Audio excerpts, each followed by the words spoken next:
사랑하는 성도님들과 함께 은혜 나눌 말씀은 다니엘서 4장 1절에서 33절까지의 말씀입니다. 핵심적으로 살펴볼 말씀은 25절에서 27절까지의 말씀입니다.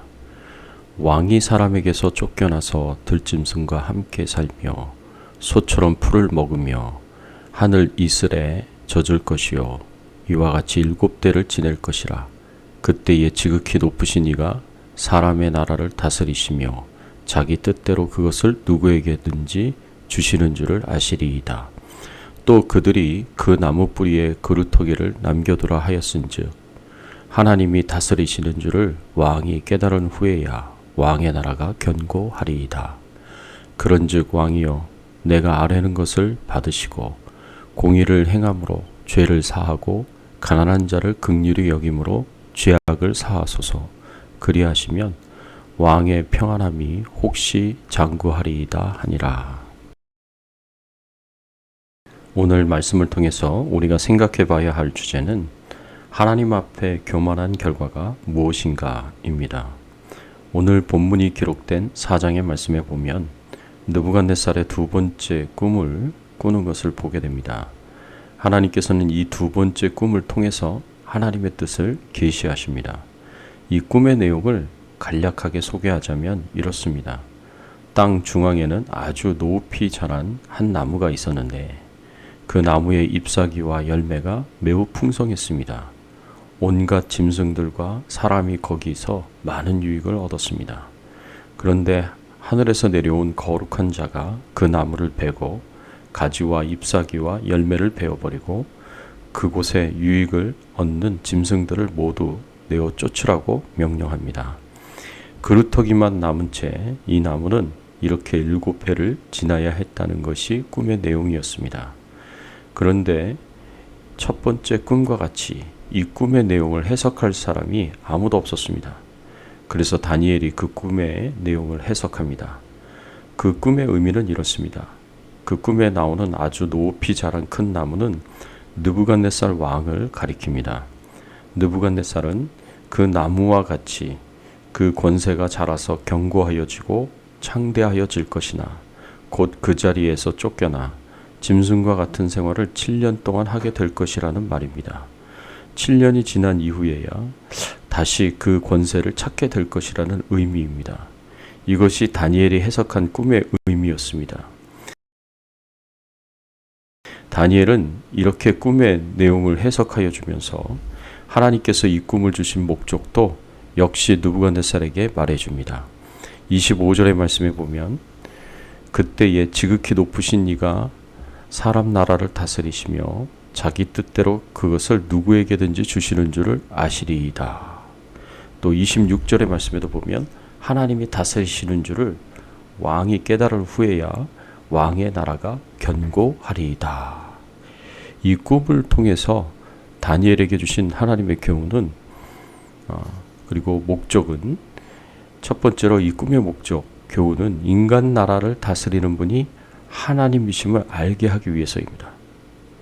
두 번째로 하나님께서 인간 나라를 누구에게든지 주실 수 있음을 알게 하시기 위해서입니다. 결론적으로 이 꿈의 목적은 하나님께서 느부갓네살의 교만을 깨우치고 벌하기 위해서였습니다. 하나님 앞에 교만한 결과가 무엇이겠습니까? 교만한 자에게는 하나님께서 주신 것을 다 거두어 가실 수도 있습니다. 느부갓네살 왕은 계속해서 하나님의 능력을 체험했습니다. 하나님께서 주신 첫 번째 꿈을 통해서도 풀무불에서 세 사람과 동행하시고 보호하실 때에도 느부갓네살 왕은 하나님의 능력을 목격했습니다. 그래서 하나님을 찬송하고 높이는 일을 하였습니다. 그럼에도 불구하고 느부갓네살 왕은 교만한 마음을 버리지 못합니다. 그래서 하나님께서는 느부갓네살 왕에게 다시 이 꿈을 계시로 주십니다.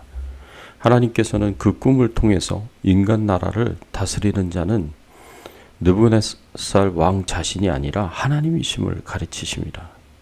그리고 하나님께서는 이 사람 나라를 하나님이 원하시는 누구에게든지 주실 수 있음을 가르치십니다. 결국 느부갓네살 왕 자신은 진정한 통치자가 아니며 하나님이 원하신다면 언제든지 그 왕위는 다른 사람에게 넘어갈 수 있음을 가르치시는 것입니다. 하나님께서는 실제로 느부갓네살 왕이 왕위에서 쫓겨나 7년간 짐승 같은 비참한 생활을 하게 될 것이고 그 왕위는 7년간 다른 사람에게 넘어가게 될 것을 예언하십니다. 이런 왕의 꿈의 해석과 목적을 설명해 준 다니엘은 마지막으로 느부갓네살에게 몇 가지 권면을 합니다. 27절의 말씀에 보면 그런즉 왕이여 나의 아뢰는 것을 받으시고 공의를 행함으로 죄를 사하고 가난한 자를 긍휼히 여김으로 죄악을 속하소서. 그리하시면 왕의 평안함이 혹시 장구하리이다 하니라. 느부갓네살 왕이 교만히 행함으로 하나님의 진노를 사서 결국 이러한 하나님의 형벌이 주어질 것을 꿈으로 계시해 주셨는데 느부갓네살 왕의 이러한 하나님의 형벌을 피할 수 있을 방법을 다니엘이 권면합니다. 어떻게 죄를 속하여 하나님의 형벌을 피하라고 다니엘에게 권면합니까? 첫 번째, 공의를 행함으로 죄를 속하라 그랬습니다. 두 번째는 가난한 자를 긍휼히 여김으로 죄악을 속하라고 말씀합니다. 하나님 앞에서 스스로 겸비하여 의로운 삶을 살면 하나님께서 불쌍히 여기시고 긍휼히 여기사 그 죄의 형벌을 주시지 않으시고 평안하게 하실 수도 있다는 말씀입니다. 아합의 경우가 그랬습니다. 아합 왕은 이세벨과 야합하여서 무고한 나봇의 생명을 빼앗고 나봇의 포도원을 빼앗습니다. 이러한 아합 왕의 죄를 보신 하나님께서 선지자 엘리야를 보내셔서 이들에게 하나님의 형벌이 임하게 되어 끔찍한 죽음을 당하게 될 것을 계시하셨습니다. 아합 왕이 이때에 어떻게 행합니까? 엘리야를 통하여 주신 하나님의 계시를 듣고 자신의 죄를 뉘우치며 하나님께 겸손히 행합니다. 그러자 하나님께서 어떻게 하십니까? 열왕기상 21장 29절의 말씀에 보면 아합이 내 앞에 겸비함을 네가 보느냐? 그가 내 앞에서 겸비함으로 내가 재앙을 저의 시대에는 내리지 아니하고 그 아들의 시대에야 그의 집에 재앙을 내리리라 하셨더라. 하나님께서 아합의 죄에 대한 형벌을 거두시는 것을 볼 수 있습니다. 이렇게 하나님께서는 비록 범죄하였을지라도 회개하며 겸손히 행하면 그 죄의 형벌을 거두시기도 하십니다. 이러한 하나님의 은혜와 긍휼을 잘 알고 있는 다니엘은 느부갓네살 왕에게도 이렇게 하나님 앞에 겸손한 의로운 행위를 행하면 하나님께서 긍휼히 여기셔서 은혜를 베푸실 수 있음을 권면한 것입니다. 그러나 오늘 본문에 보면 느부갓네살 왕이 어떻게 행동합니까? 본문 29절 30절의 말씀에 보면 12달이 지난 후에 내가 바벨론 왕궁 지붕에서 거닐세 나 왕이 말하여 이르되 이 큰 바벨론은 내가 큰 능력과 권세로 건설하여 나의 도성으로 삼고 이것으로 내 위엄의 영광을 나타낸 것이 아니냐 하였더니 처음 12달은 느부갓네살 왕이 하나님의 계시를 듣고 겸손히 행한 것으로 보이지만 12달이 지나자 느부갓네살 왕은 다시 교만한 생각을 가지게 됩니다. 이 큰 바벨론은 내가 능력과 권세로 건설하여 나의 도성으로 삼고 이것으로 내 위엄의 영광을 나타낸 것이 아니냐라고 생각합니다.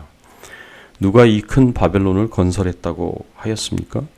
하나님이 아니고 내가라고 하였습니다. 느부갓네살 왕은 하나님이 계시고 하나님이 주관하시고 하나님께서 다스리심을 인정하지 않고 다시 자신을 높입니다. 결국 이러한 교만한 생각을 가지고 교만한 말을 하자마자 어떤 일이 일어납니까? 본문 31절의 말씀에 보면 이 말이 아직도 나 왕의 입에 있을 때에 하늘에서 소리가 내려 이르되 느부갓네살 왕아 네게 말하노니 나라의 왕위가 네게서 떠났느니라. 느부갓네살 왕이 교만한 생각으로 말을 하자마자 하나님께서 하늘에서 말씀하시기를 느부갓네살을 그 왕위에서 쫓아내십니다.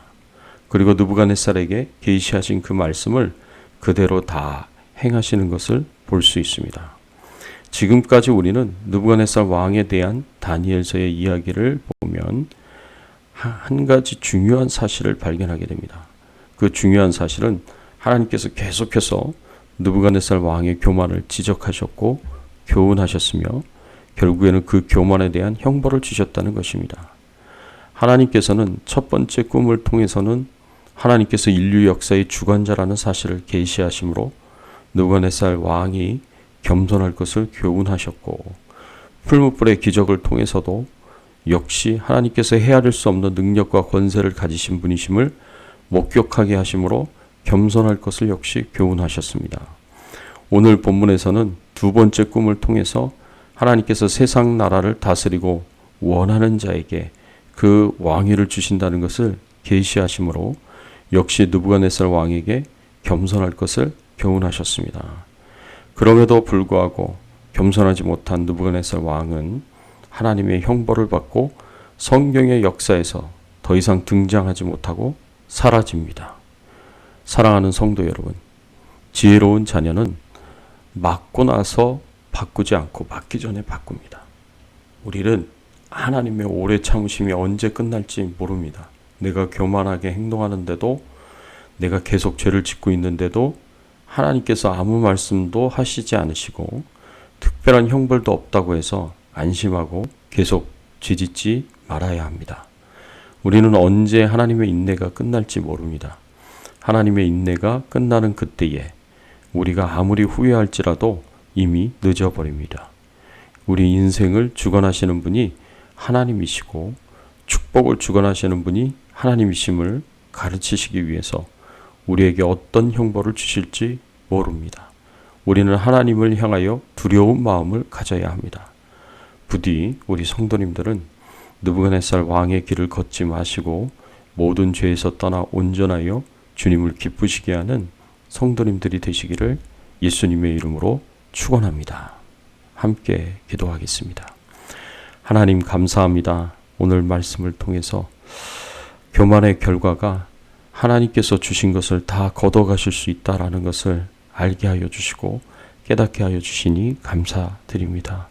느부갓네살 왕의 교만을 거울 삼아서 우리 자신들의 모습을 돌아보게 하시고 하나님 앞에 조금이라도 교만한 모습이 있다면 다 버리게 하시고 하나님 앞에 겸손하여서 하나님 말씀대로 믿음으로 행하며 살아갈 수 있는 저희들 되게 하여 주시옵소서.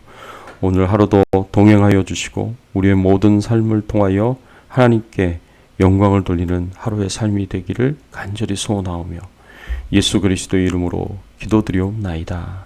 아멘.